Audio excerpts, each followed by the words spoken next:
दोस्तों, क्या आप जानते हैं नेपाल को अक्सर दुनिया की छत के रूप में जाना जाता है क्योंकि दुनिया के 10 सबसे ऊंचे पहाड़ों में से 8 पहाड़ नेपाल में पाए जाते हैं, जिनमें माउंट एवरेस्ट, कंचनजंगा, ल्होत्से, मकालू, चो ओयो, धौलागिरी आदि शामिल है।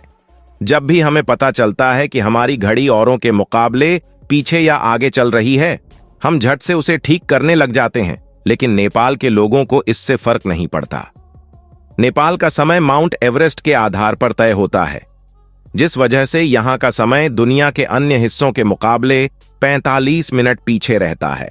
इसी तरह की और रहस्यमयी जानकारी प्राप्त करने के लिए हमारे चैनल ट्रू हिस्ट्री को आज ही सब्सक्राइब करें और बेल आइकॉन को प्रेस करें। भारत के उत्तर में बसा नेपाल रंगों से भरपूर एक सुंदर देश है। यहाँ वह सब कुछ है जिसकी तमन्ना एक आम सैलानी को होती है। देवताओं का घर कहे जाने वाले नेपाल विविधताओं से पूर्ण है।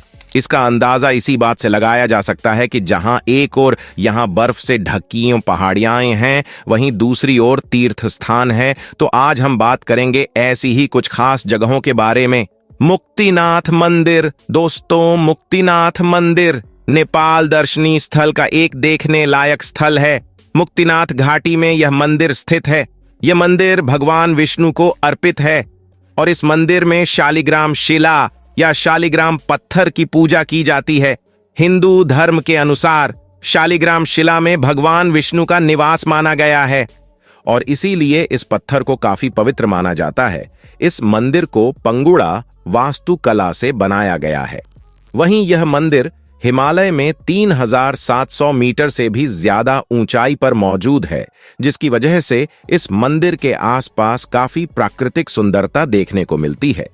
यहाँ के तीर्थ यात्रा करना थोड़ा मुश्किल है क्योंकि इस क्षेत्र की यात्रा में हिमालय क्षेत्र की बड़ी पर्वत श्रृंखलाओं को पार करना होता है। पशुपतिनाथ मंदिर। दोस्तों, नेपाल दर्शनीय स्थल में प्रसिद्ध मंदिर पशुपतिनाथ मंदिर है। पशुपतिनाथ मंदिर नेपाल की राजधानी काठमांडू में स्थित है और यह बात तो आप जानते ही होंगे कि पशुपतिनाथ भगवान शिव को ही कहा जाता है। यह सिर्फ धार्मिक स्थल के रूप में ही नहीं बल्कि सांस्कृतिक स्थल के रूप में भी प्रसिद्ध है। यह मंदिर भगवान शिव को अर्पित है। इस मंदिर में केवल हिंदू धर्म के लोग ही जा सकते हैं और अन्य धर्म के लोगों को इस मंदिर के दर्शन बाहर से ही करने पड़ते हैं। यह मंदिर बागमती नदी के किनारे बना हुआ है। इस मंदिर के आसपास काफी सुंदर माहौल देखने को मिलता है और शिवरात्रि के दिन इस मंदिर में पर्व का आयोजन किया जाता है। पर्व के दौरान काफी संख्या में भक्त इस मंदिर में आते हैं। यह मंदिर काठमांडू से मात्र 3 किलोमीटर की दूरी पर स्थित है।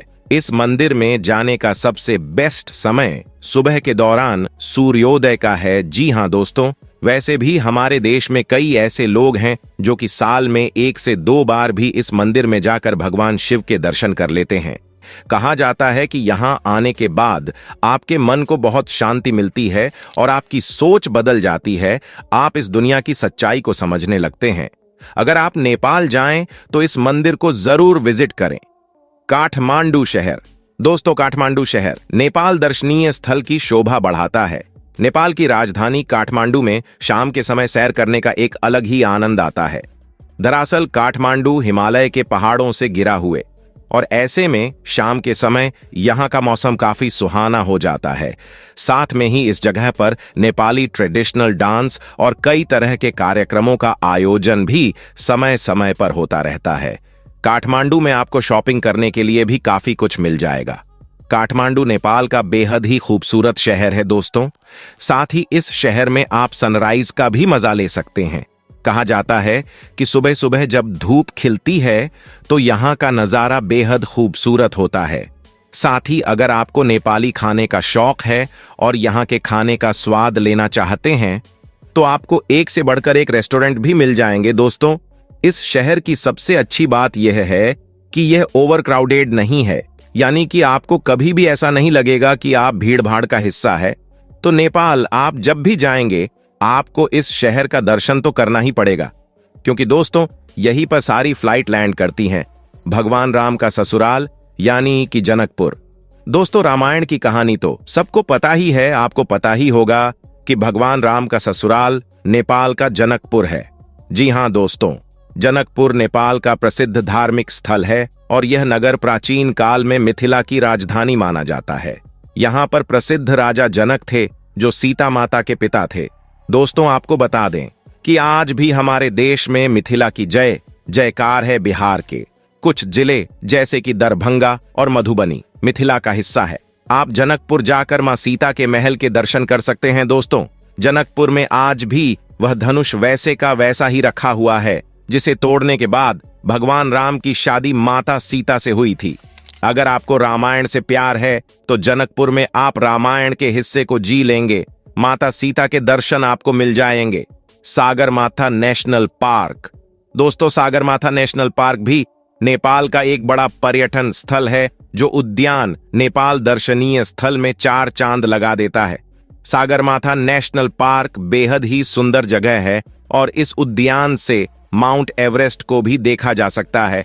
जो लोग माउंट एवरेस्ट नहीं जा सकते हैं वे लोग सागरमाथा राष्ट्रीय उद्यान से माउंट एवरेस्ट को देख सकते हैं।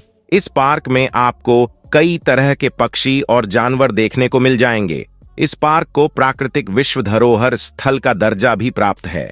वाकई में यह बहुत ही खूबसूरत जगह है और इस जगह पर जाकर आपको बहुत मजा आने वाला है।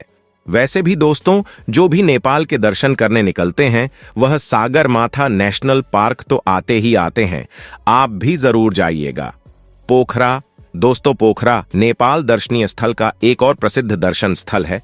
पोखरा शहर के पास ही फेवा झील स्थित है और झील के चारों ओर काफी सुंदर और शांत वातावरण है। जो भी लोग नेपाल घूमने के लिए जाते हैं वह पोखरा जरूर जाते हैं। पोखरा नेपाल का दूसरा सबसे फेमस शहर है और इस जगह पर झील के अलावा कई सारे मंदिर भी हैं। साथ ही यहाँ की शाम बहुत ही खूबसूरत मानी जाती है। तभी कहा जाता है कि अगर आप नेपाल गए हैं तो एक शाम आप पोखरा के लिए भी रख लीजिए। जी हाँ, यहाँ आपको नेपाल की ट्रेडिशनल लाइफस्टाइल देखने को मिल जाती है। यहाँ के होटल में रहने से लेकर यहाँ का खाना पीना सब नेपाली स्टाइल का है। यहाँ आप नेपाल को जी लेंगे। लुम्बिनी। दोस्तों, गौतम बुद्ध की जन्मस्थली लुम्बिनी दुनिया भर के बौद्ध अनुयायियों का तीर्थ स्थल है। यह स्थान भारत नेपाल सीमा से कुछ ही दूरी पर स्थित रूमिनोंदेही गांव ही लुम्बिनी गांव है। सम्राट अशोक के स्मारक स्तंभ के लिए जाने जाना वाला यह स्थल यूनेस्को की विश्व विरासत सूची में भी शामिल है। सम्राट अशोक ने इसे अपनी नेपाल यात्रा की स्मृति में बनवाया था। यहाँ का प्रमुख आकर्षण केंद्र 8 वर्ग किलोमीटर में फैला हुआ है। इसके अलावा नेपाल में यूनेस्को द्वारा 4 मान्यता प्राप्त विश्व धरोहर स्थल है जो इसे सबसे ज्यादा विरासत स्थल वाला देश बनाते हैं। साथ ही दोस्तों, अगर आपको इस वीडियो पर कोई राय देनी है तो आप कमेंट करके अपना फीडबैक दे सकते हैं। दोस्तों, अगर आप हमारे चैनल पर नए हैं तो चैनल को सब्सक्राइब जरूर कीजिएगा। तब तक के लिए आप सभी का धन्यवाद।